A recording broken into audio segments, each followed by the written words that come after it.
Guys, may customer ako. Nakabili ka na dati yata nito, di ba? Pinakyaw niya yung aking Kuromi ball pen. Mga ilang pieces yan inano mo tayo? Nabilang mo na? 26 pieces. Oh, 26 pieces pinakyaw niya. Ayan si ma'am. Pamimigay niya yan, ma'am. Ayan. Ng boss ko po. Ng boss niya. Ayan. Ayaw niya ng ibang ball pen. Gusto niya talaga si Kuromi. Ayan. Isang box yan nabili ko na. Ubus na. Bali, pangalawang box ko na yan eh. Ayan guys. Ganyang kabenta ang Kuromi ball pens. Thank you, ma. Ayun guys. Ang binayaran ng customer ko na bumuli ng Kuromi ay 520. Dahil 26 pieces. Ganito yan sa isang box. Oh. 20 pesos ko siya binibenta.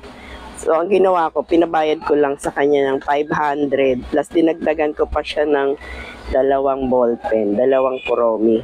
Parang yun yung pinaka giveaways ko sa kanya kasi pinakyaw niya yung aking ball pen. So, naubos na yung Kuromi. Ilan na lang yung natira. May iniwan siya mga ilang piraso yan. Pero ito pa yung mga ibang mabibiling ball pen. Ayan. Yung mga may palawit. Ayan, iba-ibang klase. Kaya tuwan-tuwan mga bata dito.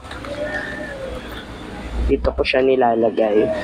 Hindi ko siya tinanggal sa box para maganda siyang tignan.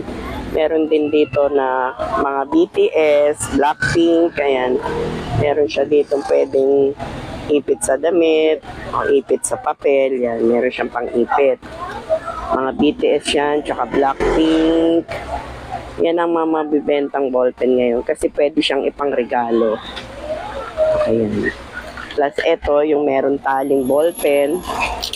Yarn po kayo. 20 pesos ko rin siya binibenta. Yan ang mga mabibentang ballpen sa akin. Plus ito, yung Faber-Castell. 15 pesos ko siya binibenta.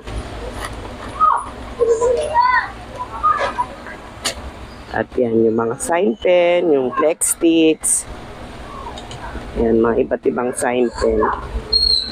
May 15 pesos, may 10 pesos. Ito yung mga 10 pesos ko.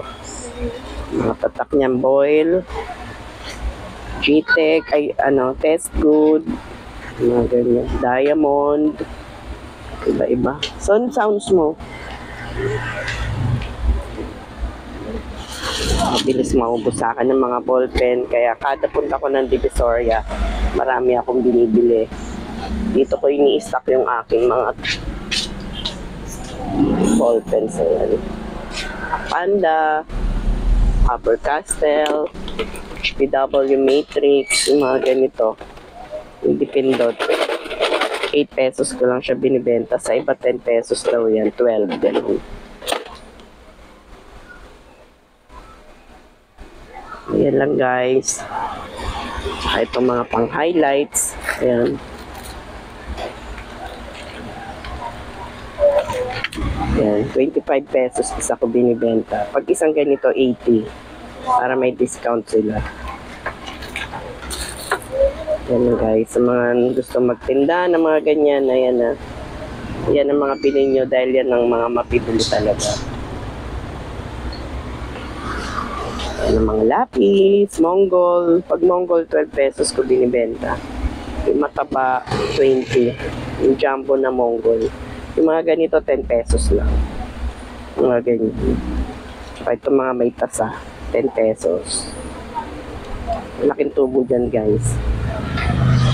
Malaki ang tubo natin sa mga ganyan. Maganda pagka laging puno yan. Kasi minsan pag konti na lang,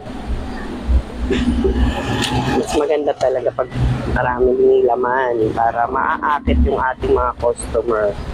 Ayan guys, bye-bye and thanks for watching. And please don't forget to like, share, and subscribe. Marami pa po kayong malalaman sa aming negosyo, kung paano ang tamang pagmamanage, tamang presyo, kung ano-ano yung mga mabenta.